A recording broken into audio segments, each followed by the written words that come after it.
እንግዲህ ይሄ የምታዩት ውዶቼ የጌማት ያቦካሁት ሊጥ ነው። እጅግ በጣም ይገርማቸዋል።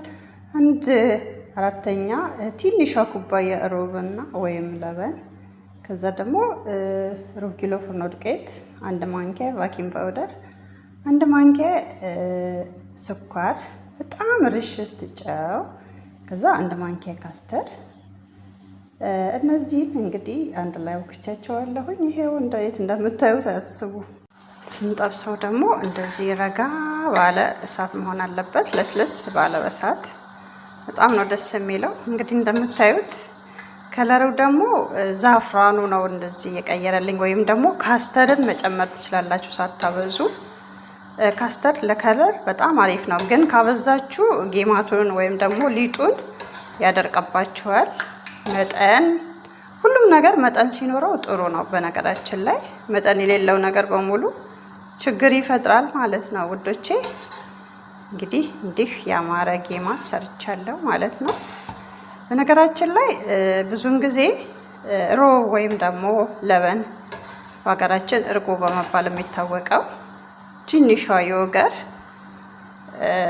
ያው በተለያየ ስም የጠራሁላችሁ፣ ሁሉም ሰው በተለያየ ስም ስለሚጠራው ነው፣ እንደ አካባቢው እንደ ባህሉ። እሱ በጣም ለሊጥ አሪፍ ነው። እውነቴን ነው የምላችሁ።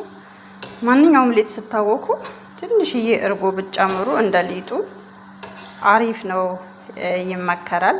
እንደ ራሴ ሙያ ማለት ነው። እንግዲህ በቲክታኩ መንደር ሰላም ታብታብ ነኝ።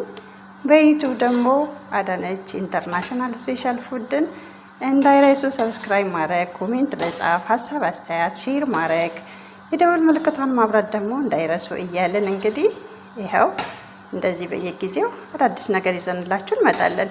የእናንተ ኮሜንትና የእናንተ ላይክ፣ የእናንተ ሼር፣ የእናንተ ሰብስክራይብ ለኔ ደግሞ የበለጠ እንድሰራ ያበረታታኛል ማለት ነው። በጣም ነው የምወዳችሁ፣ በጣም ነው የማከብራችሁ። ሰላም ለኢትዮጵያ፣ ፍቅር አንድነት ለሕዝባችን እያልኩኝ እንግዲህ የዚህ ጌማት አሰራር ቀደም ባለ ቪዲዮ ደግሞ የሊጥ አቦካኩን ለይቄላችኋለሁ። ይኸው እዩት። እንግዲህ ድግስ ይኑርባችሁ፣ በዓል ይሁን፣ ሰው ጋር ይዛችሁ ብትሄዱ በጣም ደስ የሚል ነገር ነው። በነገራችን ላይ አገራችን ያላችሁ ሰዎች ራሱ ብትሰሩት አሪፍ ነገር ነው። የግድ በውጭው ዓለም ብቻ መሆን የለበትም። ምክንያቱም እኛ ስለምን ይቅርብን፣ ለነሱ ብቻ ማን ፈቀደላቸው? አያችሁ፣ እንደዚህ ያማረ ጌማት ሰርቻለሁ ማለት ነው። ከለሩ አያምርም? ሳይበላ ራሱ ይጠገባል።